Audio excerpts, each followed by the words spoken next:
What is up, YouTube? Topher Peterson here again with another episode of Misadventures in Startups. I think I started this vlog or YouTube channel. I think I started it this year, either the beginning of the year. It's about a year old. Feeling kind of bummed right now because I think this is going to be the last episode or video or whatever of the decade. I had a lot of stuff in my life happen this decade. A lot of it really good, a lot of it not so good. Anyway, I was hoping to end on a really good note. This month I attempted to shoot 2 different episodes for the channel. The first one, the working title, and I was also, one of my goals this month was to start shooting, making some more content that was like a little bit better. I was going to try and step up my game and start making some content that somebody might actually want to watch. Still in the startup space, but I was just going to try and do less of this kind of vlog style stuff that I know nobody really cares about, and maybe like just kind of tweak things a little bit to make things, to make some content that could kind of stand on its own, where you're not really like, where I don't matter so much. It's more about you, and I'm just talking about some topic, or teaching something that someone at home might want to watch for education or entertainment. So anyway, I attempted to do these 2 different episodes. The first one was going to be called How to Get a Job at a Startup, and I did that because I was pretty sure I was going to get a cool new job. My first job as a professional, like full-time developer at a startup in Austin. I thought I was going to get the job because they were working with the same tech stack that I use, and they were interested in kind of the same sort of stuff. Like I founded it's a personal finance app, and they are kind of interested in that space. So I just thought it was a perfect fit, and I went down to Austin, and it was just a disaster.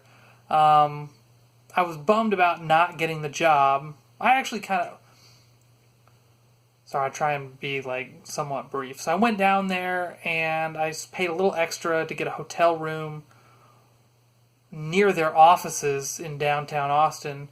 One, so I could make it to the interview easily and not have to like worry about stuff. I could just kind of walk over there. And also, I thought it'd be a cool setting to shoot, this new and improved, better content for my channel. Well, an hour before the interview, the guy like canceled on me. The founder at this start, or he tried to move the date, and I was like, "Hey, man, I came in from out of town.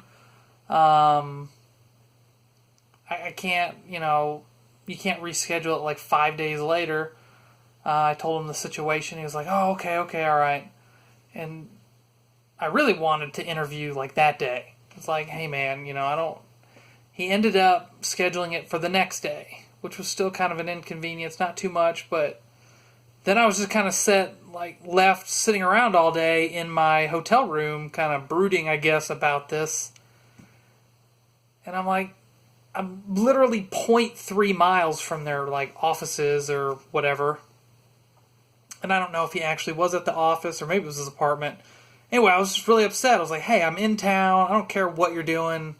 Like, hit me up." And so this guy, I don't know, I just got upset. And I was like, "Hey, I don't know if I want to work for these guys if they're not as fired up as I am. Like, if they can't find a way to meet with me that day."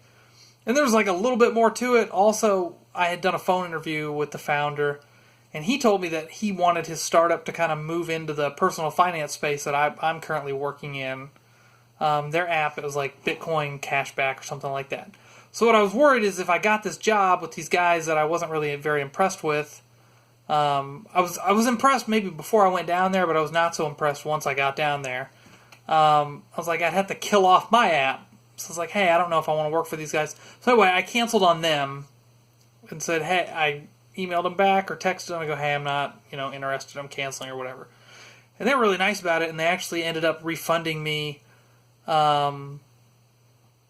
how much it costs for gas and hotel and everything, which I don't think they were originally going to do. I think they just kind of realized that they kind of wasted my time and whatnot. But they were really nice about refunding me money and everything.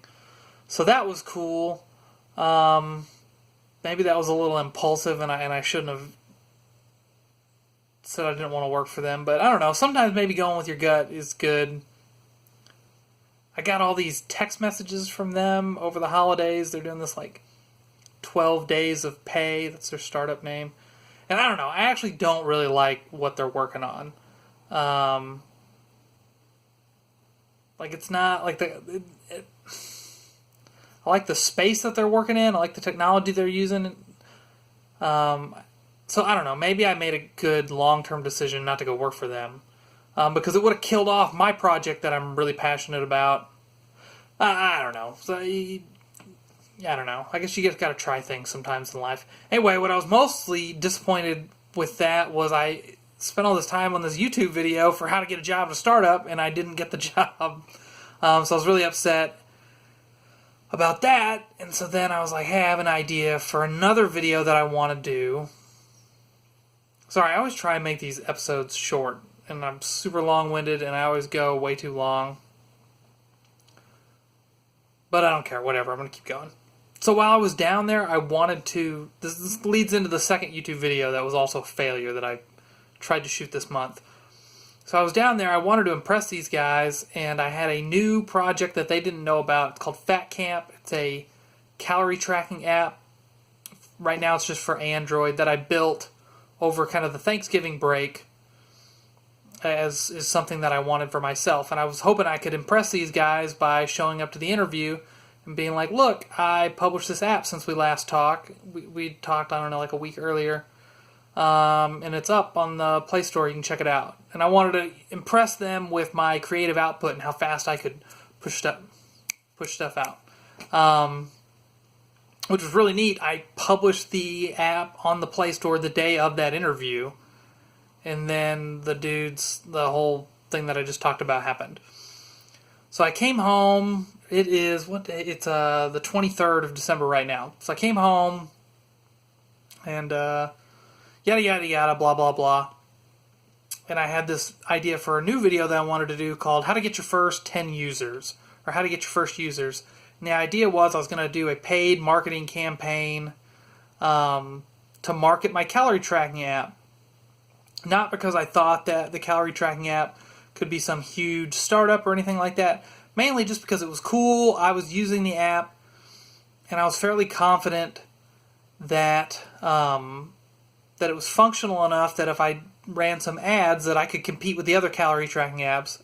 Mine's kind of unique. It's really minimalist. And I figured, hey, if I run these ads, I could probably get some users, which I would like. I could probably do it fairly inexpensively, and I could shoot this episode on how to get your first 10 users. And I think I started off with like 200, we'll round it to 250. Spent $250 on this ad campaign, and I got downloads. Sorry, my arm's getting tired here. Oh man. So I got downloads or whatnot, but I was a little bit lazy and kind of trying to move quickly. And so I didn't install any analytics on the app, but I did get downloads. So things were going kind of well, and I was like, okay, this is what I'm going to do. I'm going to add analytics to the app, and then I'm going to relaunch with the analytics code so I can find out, is anybody using the app or whatnot. And I ended up going with Heap.io, which is pretty cool. I'm on a free trial right now. I'm hoping that once the free trial ends, they're not going to ask for like $500 a month because I cannot afford that. But anyway, I relaunched the app with the analytics code and started up the ad campaign again. And I was like, all right, cool. Pedal to the metal. And I spent another $250 or so. And then I could see, hey, people are downloading. They're opening the app and all this. And, oh man, I guess I need to wrap this up.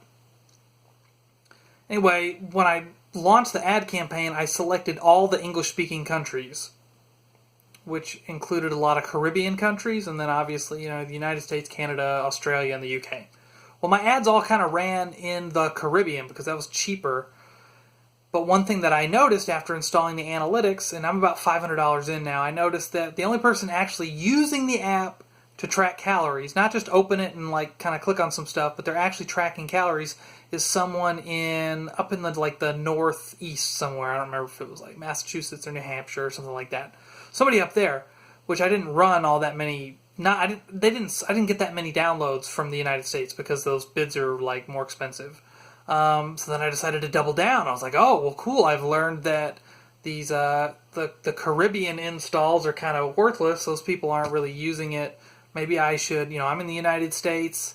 Stuff I like is probably going to make more sense maybe to people in the United States. So I doubled down, and I did $500 again. And this was just serving ads here in the United States.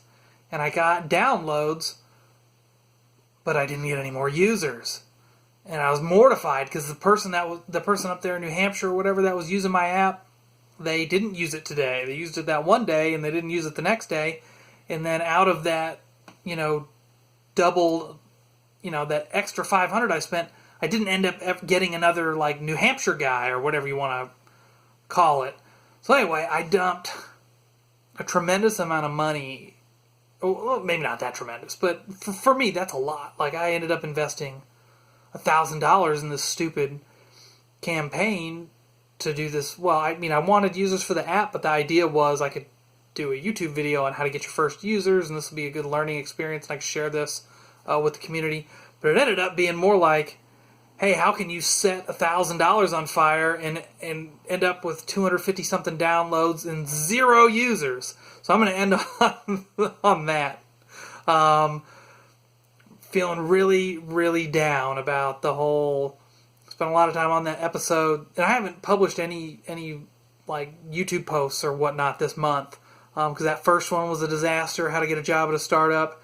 And then this one's a disaster, so I burned even more money on this one. So I'm not ending 2019 and this decade on a good note. However, I feel like my skills are getting a lot better. My work is getting a lot better. Like the apps, my portfolio is getting a lot better. My apps are getting a lot better.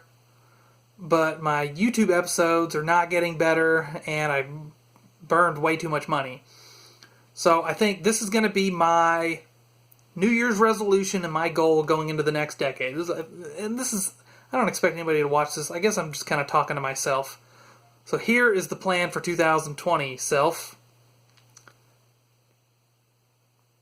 I'm going to try to quit setting my money on fire with ad campaigns. Because that's kind of what you might do. I watched some talks by, I think his name is Bob Parsons, founder of GoDaddy, and he talked about how much money he kind of set on fire when he was starting out in the 80s. I'm gonna try and do less of that and not not go too crazy. I'm gonna try and dial back here. But in 2020, I want to keep working on my portfolio because that doesn't cost all that much. Mainly that. Keep working on the portfolio, but don't light my money on fire trying to get users because it might not be good enough yet, and maybe I'm not in a financial situation to be lighting my money on fire, Bob Parsons style. So, 2020, I'm just going to keep making, I'm going to keep working on the calorie tracking app, Fat Camp. I'm really going to keep working on the personal finance app because it has more work to be done to fit my standards. So that's it. Going to keep working on the portfolio, and then maybe I can land a full-time job as a developer, and then I'll have maybe a little extra change to set on fire in my misadventures in startups. I'll see you guys again in 2020. Make sure to like and subscribe because I don't think I have any subscribers. And I will see you guys in the next decade.